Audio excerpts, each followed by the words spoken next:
नमस्ते बच्चों। आज हम लोग डॉक्टर राम कुमार वर्मा द्वारा रचित दीपदान एकांकी का अगला भाग करेंगे। तो यहाँ तक की कहानी में हम ये जान चुके हैं कि पन्ना जो है उदय सिंह की रक्षा के लिए हर मुमकिन कोशिश कर रही है।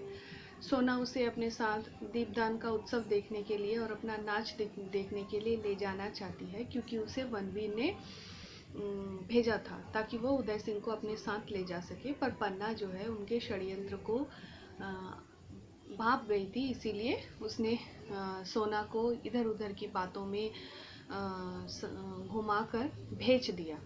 उसके बाद का भाग हम अब शुरू करते हैं। पन्ना। अंधेरी रात, यह रास रंग, नगर के सब लोगों का अभाव, कुंवर उदय सिंह के लिए बुलावा, यह सब क्या है। यानी वो अपने आप में बैठे बैठे सोच रही है। उसने पन्ना को भेज दिया अपने महल से, और वो बैठे बैठे ये सोच रही है कि इतनी अंधेरी रात है और ऐसा रास रंग यानी ऐसे नाच का या दीपदान का उत्सव मनाया जा रहा है। नगर के सभी लोग उसी उत्सव में शामिल हो चुके हैं और नगर में लोगों का अभाव है, क्योंकि लोग सभी उत्सव में जाकर शामिल हुए हैं। कुंवर उदय सिंह का बुलावा, यानी कुंवर उदय सिंह को वनवीर ने बुलाया है और यह सब क्या हो रहा है। यानी वो बैठे बैठे सोच रही है कि ये सब अचानक ऐसा क्यों हो रहा है। चंदन का प्रवेश। चंदन, उनका पन्ना का बेटा जो उदय सिंह से 1 साल छोटा है, वो आया। तो चंदन दूर से पुकारते हुए, माँ माँ। पन्ना, क्या मेरे लाल, यानी पन्ना अपने बेटे को कह रही है, क्या मेरे लाल। चंदन, माँ, इतनी कविता बनाने वाली, इतने गीत गाने वाली, इतना नाचने वाली सोना धीरे धीरे कैसे जा रही थी, गुमसुम जैसे किसी ने सांप का जहर खींच लिया हो। यानी चंदन जो है अब सोना को देख रहा था। सोना उसके पास से गुजरी और सोना जो है वो बहुत ही चंचल है, हमेशा गाना गाती है, कविताएं सुनाती है, नाचती है, गाती है और सब कुछ इतनी हमेशा चंचल रहती है, हमेशा मस्त रहती है। अचानक से वो बहुत शांत, एकदम धीरे धीरे जा रही थी। तो वो देखकर चंदन को बहुत अजीब लगा, इसीलिए उसने आकर अपनी माँ से पूछा कि माँ, पता नहीं सोना को क्या हो गया, वो एकदम गुमसुम होकर जा रही थी। ऐसे लग रहा था जैसे सांप का जहर खींच लिया हो, क्योंकि जब सांप का जहर खींच लिया जाता है, उसके बाद जो सांप है वो एकदम निश्चेष्ट हो जाता है, उसका शरीर एकदम निढाल हो जाता है। ऐसे ही लग रहा था कि सोना के सारे उमंगों को खींच लिया गया है और वो एकदम शांत होकर वहां से जा रही थी। पन्ना, सांप का जहर, यानी उसको बड़ा अजीब लगा, रहा सांप का जहर ऐसी बात क्यों कह रहा है, क्योंकि उससे पहले पन्ना जो है वो सोना से ही बात कर रही थी, तो इसीलिए उसको बहुत अजीब लगा। तब चंदन ने कहा, हाँ जहरीली तो है ही, यानी वो तो सांप की तरह जहरीली है, इसीलिए मैंने कहा कि सांप का जहर खींच लिया है, इसीलिए वो शांत हो गई है। जब बोलती है तो बातों की ऐसी चोट करती है कि कुछ कहते ही नहीं बनता है, यानी बहुत ज़्यादा बातूनी है और बोलती ही रहती है और ऐसे लगता है कि उसकी बातें किसी सबको डस रही है, इसीलिए उसने उसको कहा कि वो जहरीली है। वह तो हमेशा उछलती कूदती आती है, यानी जब भी वो आती है उछलती कूदती रहती है। आज तो जैसे उसके पैरों में मोच ही आ गई है, यानी एकदम धीरे धीरे चल रही थी, जैसे लग रहा था कि उसके पैरों में चोट लग गई है और वो बोलना भूल गई है, एकदम शांत होकर जा रही है। इसीलिए उसने कहा कि जहरीली सांप एकदम निश्चेष्ट होकर, जहर विहीन होकर धीरे धीरे वहां से रेंगती हुई जा रही थी।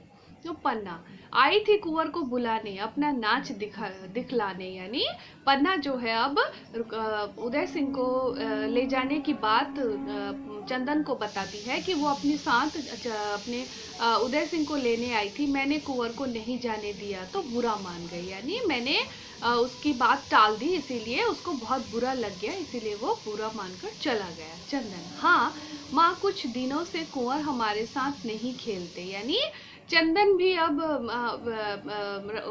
उदय सिंह के बर्ताव में आए बदलाव के बारे में बता रहा है कि कुछ दिन ऐसा हुआ है, ऐसे कुछ दिनों से ऐसा लग रहा है कि वो भी कुछ बदल गया है, वो हमारे साथ नहीं खेलता है, इसी के यहाँ चले आते हैं, यानी वो सोना के पास ही चले जाते हैं। मैं भी उनके पीछे आता हूँ। वह कुंवर की ओर देखती है और कुंवर उसकी ओर देखते हैं, यानी वो एक दूसरे की तरफ देखते ही रहते हैं।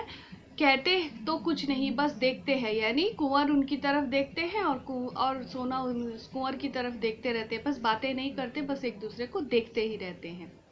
पता नहीं इस तरह देखने से क्या होता है माँ, यानी चंदन जो है वो एकदम छोटा बच्चा है, वो मासूम है, उसको समझ में नहीं आ रहा है, इसीलिए वो अपनी माँ से पूछ रहा है कि पता नहीं ऐसा वो क्यों कर रहा है, ऐसा देखने से क्या होता है, मुझे नहीं पता।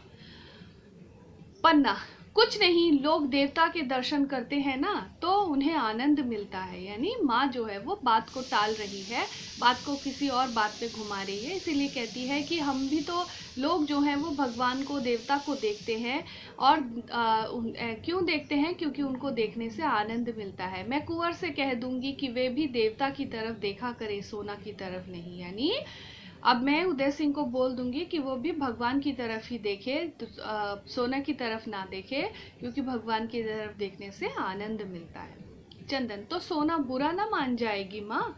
यानी चंदन जो है वो अब माँ से पूछ रहा है, तो अगर ऐसा कहती हैं कि उदय सिंह को कि तुम सोना की तरफ मत देखना, तुम भगवान की तरफ ही देखते रहना, तो सोना तो बुरा मान जाएगी। तो पन्ना कह रही है, लोगों के बुरा मानने से क्या होता है, भगवान को बुरा नहीं मानना चाहिए। यानी लोग क्या सोच रहे हैं इसके बारे में सोचने की ज़रूरत नहीं है। भगवान अगर हम पे बुरा मान जाए तो बहुत मुश्किल की बात है। तुम तो किसी को नहीं देखते चंदन, यानी वो भी व्यंग करके अब पूछ रही है अपने पुत्र से कि अब तुम भी जैसे उदय सिंह सोना को देखता है, इसी तरह से तुम तो किसी को नहीं देखते हो। चंदन कहता है, देखता हूँ माँ, पहाड़ी खरगोश को, ओह कैसी छलांग भरता है माँ, जैसे उसमें बिजली भरी हो। यानी मैं भी देखता हूँ, किसको देखता हूँ, पहाड़ी खरगोशों को, कैसे उछल उछल के एक छलांग लगाते हैं, यानी जंप करते हैं, बिजली की तरह कूदते हैं। पलक झपकते ही पहाड़ की इस चोटी से उस चोटी पर पहुंच जाते हैं, यानी एक ही क्षण में वो एक जगह से दूसरी जगह पहुंच जाते हैं। पहाड़ी खरगोश से बढ़कर और कौन सी चीज़ है यहाँ, यानी वो जहाँ रहते थे वहाँ पर पहाड़ी खरगोश ही उसे अट्रैक्ट करते थे, जिसे वो देखता था, जो एक जगह से दूसरी जगह कूदते रहते थे। उसे देखकर फिर किसी को देखने की इच्छा ही नहीं होती है। यानी चंदन कह रहा है कि उन पहाड़ी खरगोशों को देखकर इतना अच्छा लगता था कि मुझे और किसी चीज़ को देखने की इच्छा ही नहीं होती थी, वो इतने अच्छे होते थे। पन्ना, पहाड़ी खरगोश का क्या कहना है चंदन, उसी तरह वीरों को भी धावा करना चाहिए। यानी पहाड़ी खरगोश ही नहीं, पहाड़ी खरगोश को ही तुम मत देखा करो, तुम वीरों को भी देखा करो, क्योंकि वीर जो है उसी तरह से धावा बोलते हैं, यानी आक्रमण करते हैं, हमला करते हैं, तो तुम वीरों को देखा करो। तो चंदन, हाँ मैं भी उतनी ही तेजी से दौड़ सकूंगा जमीन से आसमान तक। यानी चंदन जो है वो अपनी माँ को कह रहा है कि मैं भी उसी तरह से दौड़ूंगा, जैसे जमीन से आसमान, एक छलांग में जमीन से मैं आसमान में पहुंच जाऊं, मैं वैसे ही जाऊंगा। चंदन, सॉरी, पन्ना, जमीन से आसमान तक कोई नहीं दौड़ता। हाँ, तू नाच देखने तो नहीं गया था, यानी जमीन से कोई आसमान तक दौड़ता है भला, ऐसा कभी हुआ है? ऐसा कभी भी नहीं हुआ है। फिर पन्ना उस अपने पुत्र को ही पूछ रही है, क्या तू नाच देखने गया था? चंदन कहता है, माँ, धावा करने वाले कहीं नाच देखते हैं? यानी जो वीर होते हैं, जो युद्ध करना जानते हैं, जो युद्ध में जाना जानते हैं, जिनमें वीरता भरी होती है, उन्हें नाच कभी पसंद आता है? मुझे तो वह अच्छा ही नहीं लगता, यानी मुझे नाच वगैरह पसंद नहीं है।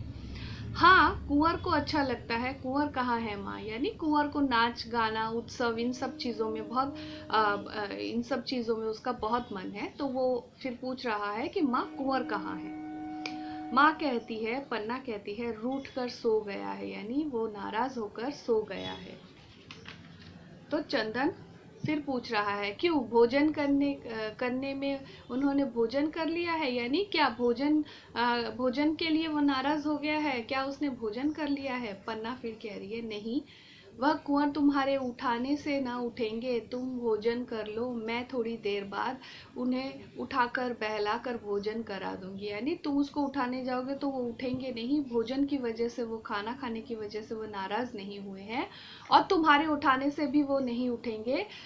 तुम खाना खा के आराम करो, मैं उसे उठाकर थोड़ी देर बाद आराम बहलाकर फुसलाकर खाना खिला दूंगी, तुम चिंता मत करो। चंदन, मुझे अकेले भोजन करना अच्छा न लगेगा माँ। यानी माँ जो है जब चंदन को कहती है कि तुम भोजन कर लो, तो चंदन कह रहा है मुझे अकेले खाना खाना अच्छा नहीं लगता माँ, तो तुम मुझे अगर तुम उदय सिंह को उठा दोगे तो मुझे बहुत अच्छा लगेगा। तब पन्ना कहती है भोजन कर लो मेरे चंदन, मेरे लाल सज्जा ने तुम्हारे लिए अच्छा भोजन बनाया है। यानी वो अपने बेटे को लाड प्यार से बहला रही है और कह रही है सज्जन ने तुम्हारे लिए बहुत अच्छा खाना बनाया है, वह तुम्हें अच्छी अच्छी बातें सुनाती हुई भोजन करा देगी, मैं भी अभी आती हूँ। यानी वो तुम्हें अच्छी अच्छी कहानियाँ सुनाएगी, अच्छी अच्छी बातें करेगी और तुम्हें भोजन करवा देगी।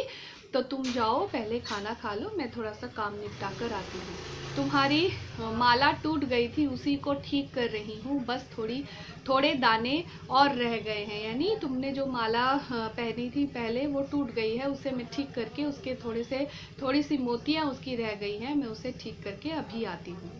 चंदन, माँ कल कुंवर की माला भी ठीक कर देना, वह भी टूट रही है। यानी कुंवर जो माला पहनते हैं, उदय सिंह जो माला पहनते हैं, वो माला भी टूट गई है, तो कल आप वो माला ठीक करके ठीक कर देना। सोना ने उसे पकड़कर खींच दिया था, यानी सोना ने उसे खींचा था और उसकी माला भी टूट गई थी, तो तुम माँ उसकी माला भी ठीक कर देना। पन्ना कहती है अच्छा चंदन, वह भी ठीक कर दूंगी। तो फिर वो कह रही है कि तुम चिंता मत करो, मैं वो माला भी ठीक कर दूंगी। तो आज का पाठ यहीं तक। अच्छी तरह से पढ़ना, अपना ख्याल रखना। धन्यवाद।